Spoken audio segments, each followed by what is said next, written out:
Welcome, I'm David, and this is Crime Line. Tonight, we examine a case where a fleeting moment of road rage, a single, impulsive act of violence on a sun-drenched Miami street, irrevocably shattered multiple lives and brought the meteoric rise of an international telenovela star to a grinding, tragic halt.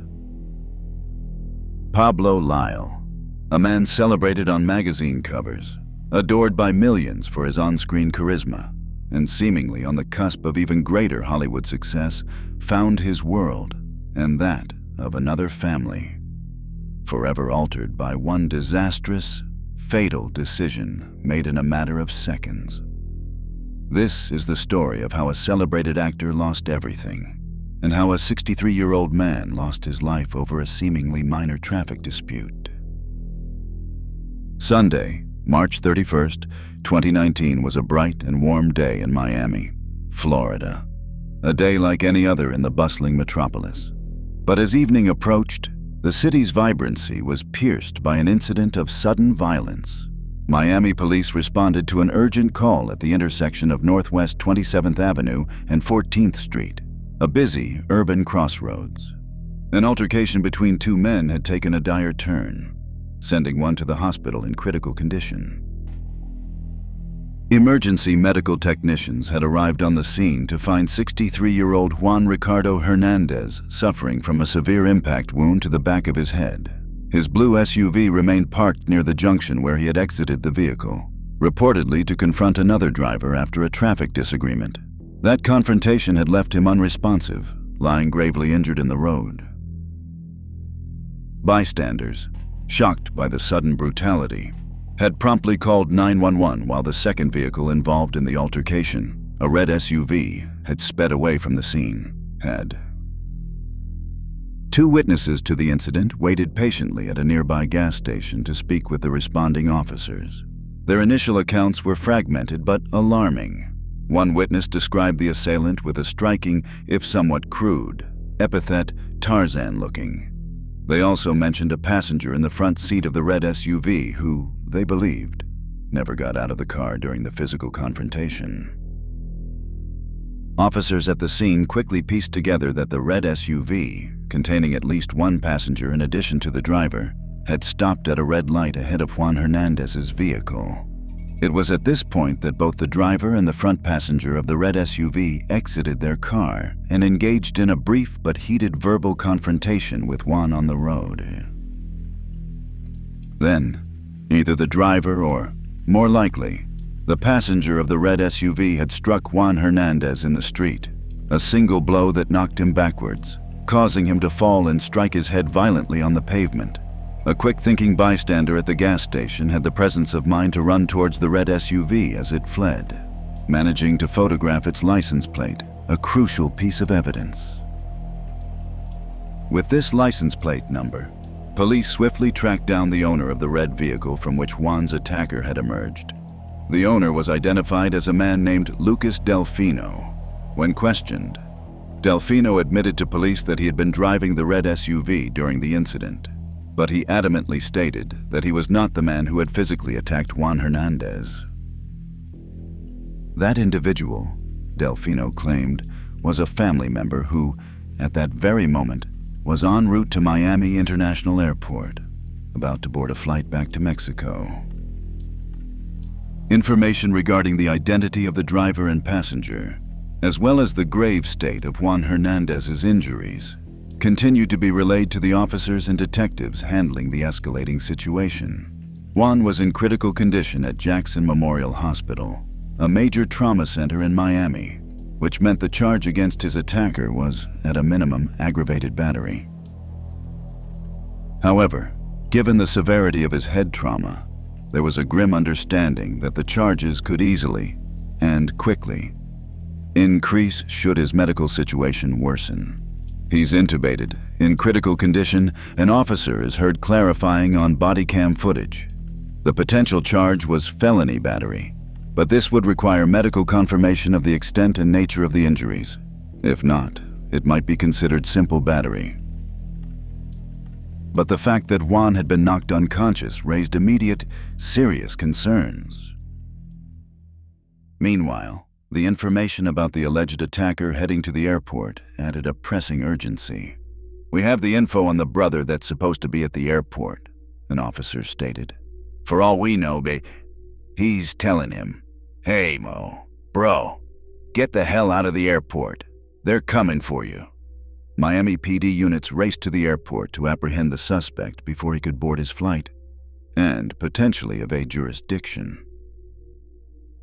By that stage, they had learned that the passenger in question was not Lucas Delfino's cousin, as initially thought, but rather his brother-in-law. The man, described by witnesses as Tarzan-looking, was identified as 32-year-old Pablo Lyle, a prominent actor renowned in the world of telenovelas, the highly popular Spanish-language soap operas that command massive audiences across Latin America and among Hispanic communities in the United States. Sergeant Delgado located Pablo Lyle waiting at his gate, F9 apparently unaware that Miami PD was closing in. The situation was still rapidly developing. Upon locating Pablo, he was taken into police custody, though law enforcement remained uncertain at that precise moment of the exact charges that would be brought against him. He faced a spectrum of possibilities, from simple battery to a potential murder charge, depending on Juan Hernandez's fate. Indeed, upon learning the tragic development that Juan Hernandez was likely brain dead due to the severe brain bleed caused by the impact, it seemed increasingly probable that the celebrated soap opera star would soon face homicide charges. "Right now, we're just waiting on the detective to determine the charges," an officer informed Lyle. "Right now, we're holding you. And once you get arrested, we'll be transported to TGK, likely referring to the Turner Guilford Night Correctional Center, Miami-Dade's main jail complex. That is the prison holding area."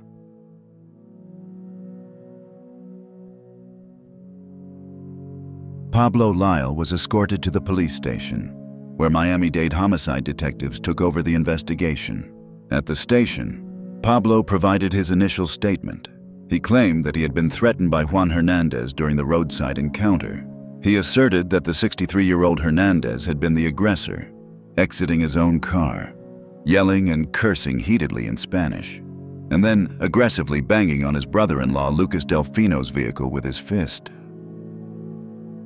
Inside Delfino's red SUV at the time, Pablo emphasized, had been his wife, Ana Araujo, his 2 young children, as well as his young nephew.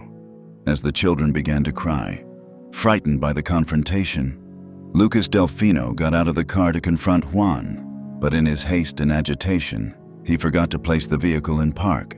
The SUV, now driverless, began to roll slowly but dangerously towards the busy intersection as traffic continued to travel around them. Panicked by the runaway vehicle and the escalating situation, Pablo Lyle claimed his reaction was to get out of the car himself and address what he perceived as the immediate threat posed by Juan Hernandez.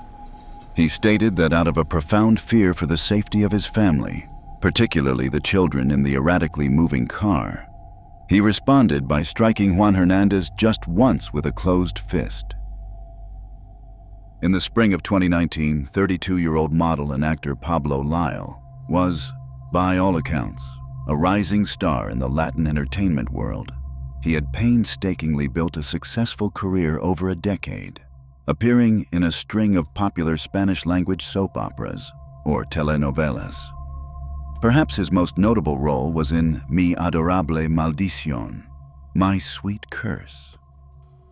He also appeared in a 134-episode run in the leading role of Cristobal in the 2014 telenovela La Sombra del Pasado, The Shadows of the Past. His talent and good looks did not go unnoticed.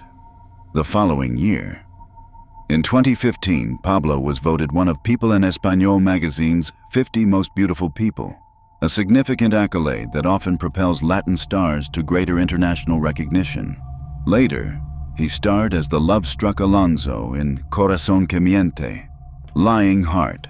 By 2019, Pablo had successfully made the jump from the traditional telenovela format to bigger-budget television dramas and full-length movies.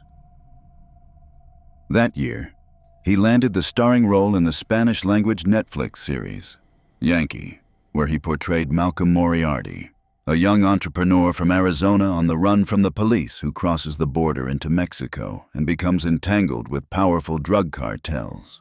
Pablo Lyle had spent over a decade making a living playing conventionally masculine, self-assured, and at times, overtly aggressive male heroes on screen.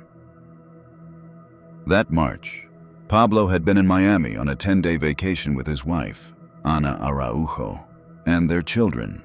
As their trip came to an end, the family was heading back to Miami International Airport for their flight home to Mexico.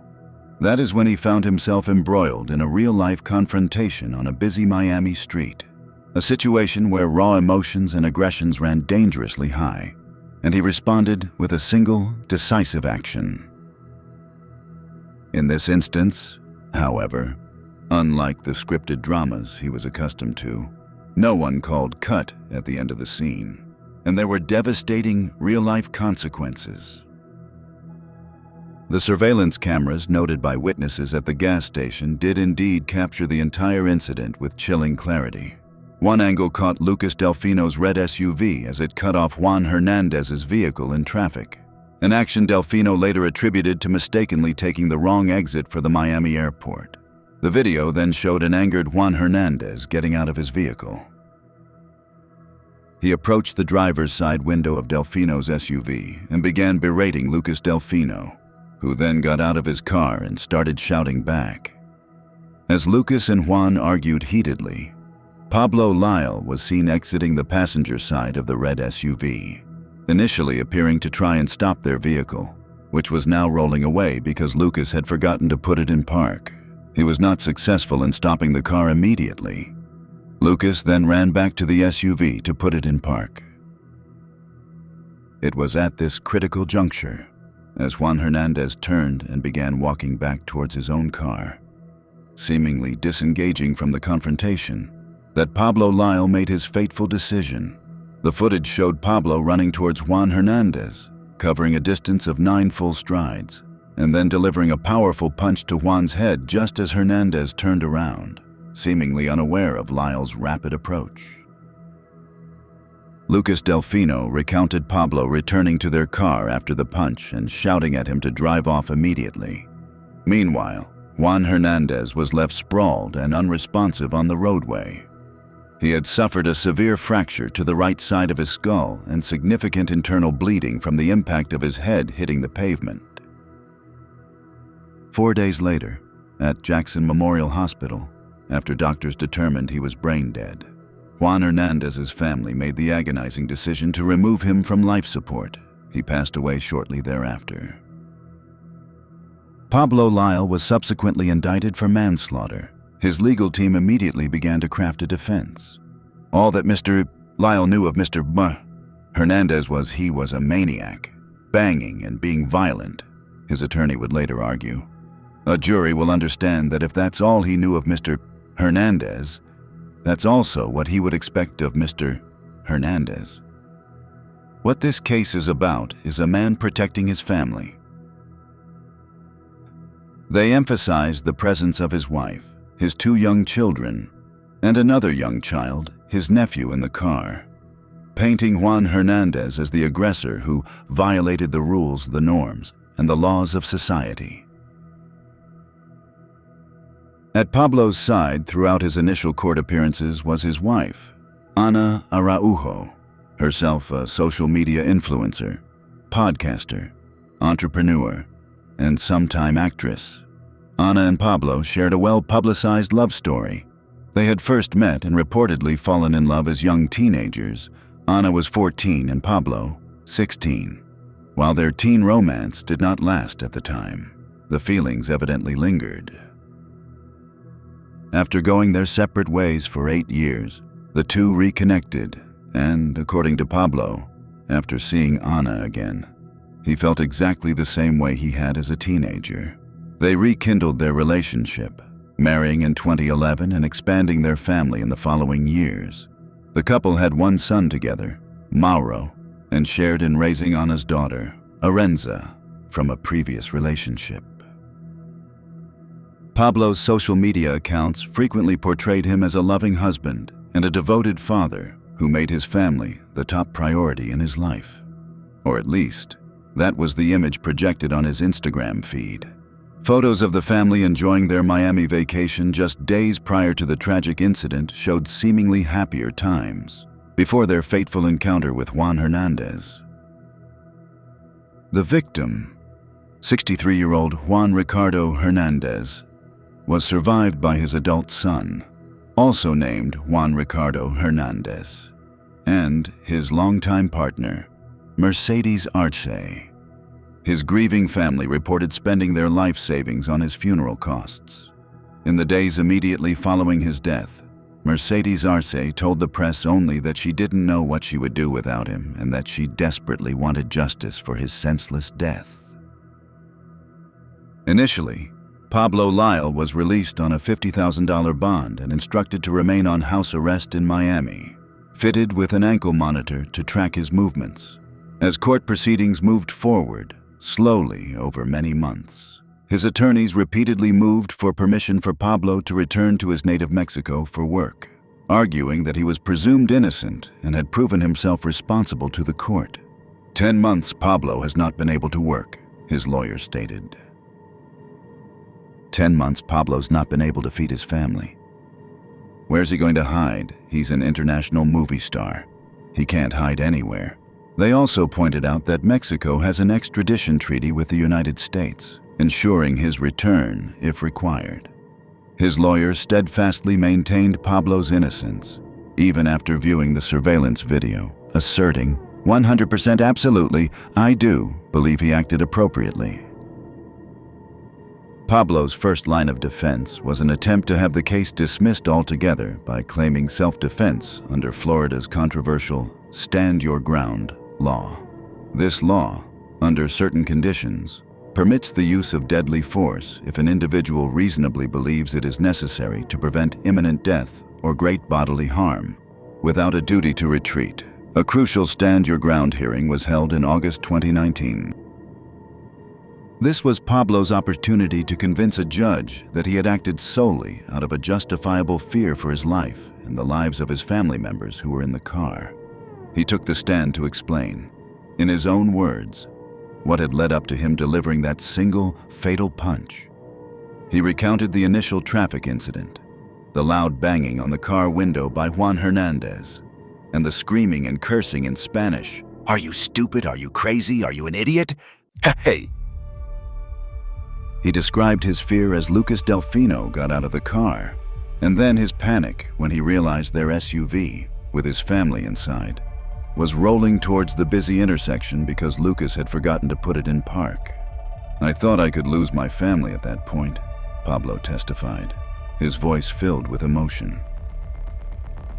He claimed he perceived Juan Hernandez's aggressions to be increasing, and even as the older man began to retreat back toward his own car, Pablo asserted he feared the incident was not over, but was only escalating. "He's a threat," Pablo stated. "To me, to my family, to everybody. He could have get a gun, or he could have used his car as a weapon." Ramming the back of our car. He then described striking Juan Hernandez once as Hernandez lifted his hands.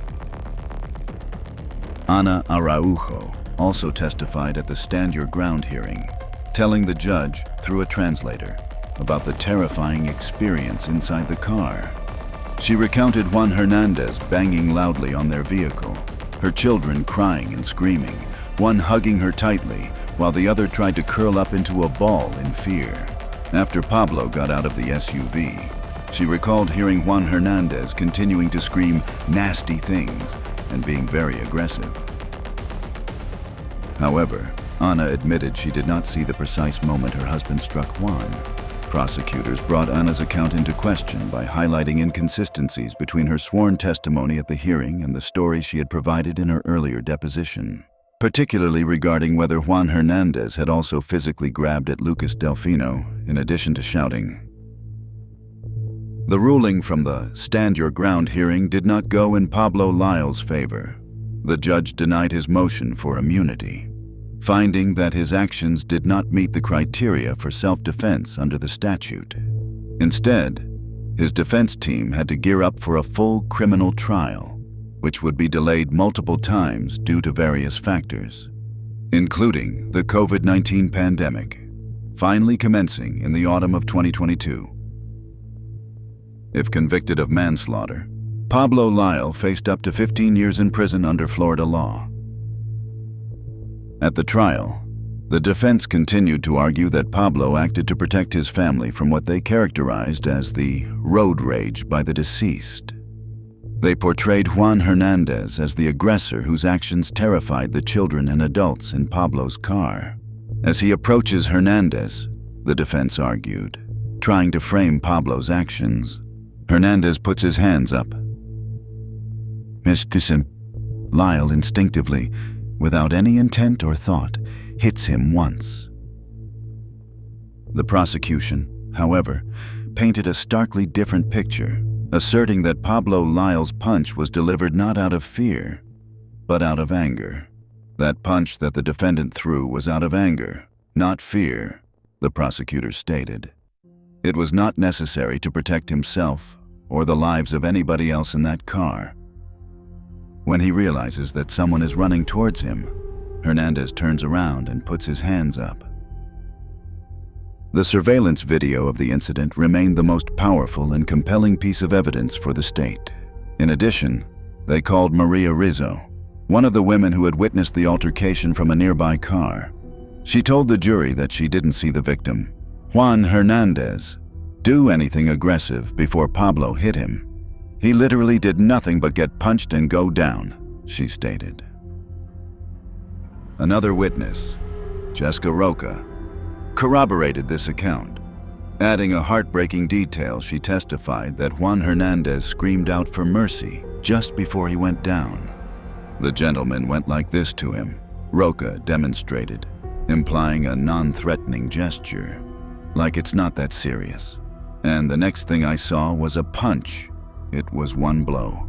The guy went down, never moved again. I hear him just scream, "No, no, no, please don't hurt me." And as he's doing that, he puts his hands up, but he puts his hands up like blocking the hit. Pablo Lyle did not take the stand at his trial, as he had done in the Stand Your Ground hearing. His wife, Ana Araujo, once again became the key witness for the defense. She recounted the same story of fear and aggression from Juan Hernandez as she had in previous years since her husband's arrest.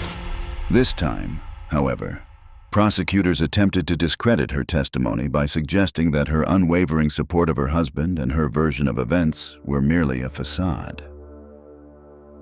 They brought up reports that were circulating, alleging that Ana had actually been asking for a divorce from Pablo since his arrest years earlier, but that Pablo was refusing, insistent upon keeping his family together even as he faced a potential lengthy prison sentence. They even pointed to one of Ana's recent podcast episodes where she had reportedly referred to Pablo as her ex and spoke about her new life as a single mother, implying their marital solidarity was not what it seemed. In her closing argument, prosecutor Gabriela Alfaro powerfully told the jurors, "This video is not a scene from a soap opera. It's not a scene from a movie. It's not rehearsed. It's not scripted. It's real. It shows you that what Pablo Lyle, was feeling was not fear. It was anger. It was not necessary to protect himself or anyone in that car." After approximately 5 hours of deliberations, the jury returned with their verdict. As the court clerk read the finding, Juan Hernandez's longtime partner, Mercedes Arce, broke down in court. The verdict, we, the jury, find as follows as to count 1, sick likely meant count 1, manslaughter. The defendant is guilty of manslaughter. Pablo Lyle's sentencing hearing took place in early February 2023. He spoke at length to the court, expressing his regret for his actions. He apologized profusely to the family of Juan Hernandez, delivering his apology in both English and Spanish. "I can only imagine the pain of losing a loved one," he said, his voice heavy with emotion. So no matter what, especially in a situation like this, I pray that this day will bring you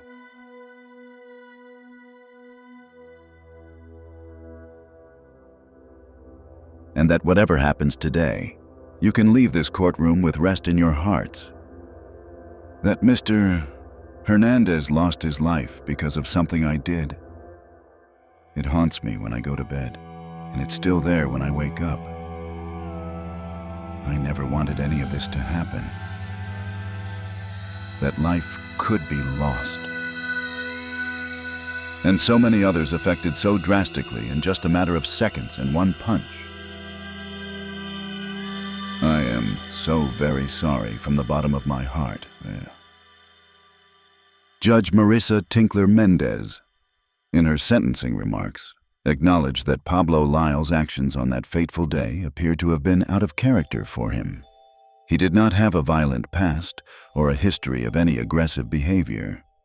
She stated she believed he had been sincere in his testimony during the Stand Your Ground hearing when he asserted that he had reacted out of a genuine desire to protect his family. Nonetheless, the judge emphasized, the surveillance video of the incident was clear and undeniable. By the time Pablo Lyle threw that fatal punch, any threat that might have been posed by Juan Hernandez had effectively ceased. Hernandez was retreating. Pablo, the judge concluded, had acted out of anger or perhaps a perceived insult, not immediate, justifiable fear. The court hereby sentenced Mr. Lyle to a term of 5 years in Florida State Prison, to be followed by a term of 8 years of reporting probation. He was also required to engage in conflict resolution and anger management classes. With good behavior, Pablo Lyle could potentially be released from prison as early as December 2026. Since his conviction, Juan Hernandez's son, Juan Ricardo, and his partner, Mercedes Arte, have filed a civil suit against Pablo Lyle, seeking compensation for funeral expenses, psychological support, and the loss of income. Having fired his original legal team, Pablo Lyle was, at the time of this reporting, without legal representation to fight this lawsuit. Ana Araujo, it was later clarified by media reports, did indeed file for divorce from Pablo Lyle. However, contrary to some earlier reports, she had actually done so prior to his arrest in Miami back in March 2019. Following Pablo's indictment, Ana had placed a pause on the divorce proceedings, choosing to stand by his side throughout the lengthy legal battle. Until after his sentencing, she has since returned to Mexico with their children. Pablo Lyle is currently incarcerated in South Florida. The tragic case of Juan Hernandez and the dramatic downfall of rising star Pablo Lyle serves as a sobering reminder of how quickly a moment of uncontrolled anger, a single impulsive act in response to a common road rage incident, can escalate into irreversible tragedy, destroying lives, families, and futures in an instant. Thank you for joining me on Crime Line. The stories we cover often highlight the fragility of life and the devastating consequences of choices made in the heat of the moment. We encourage everyone to practice patience and de-escalation in confrontational situations. We'll see you for our next investigation.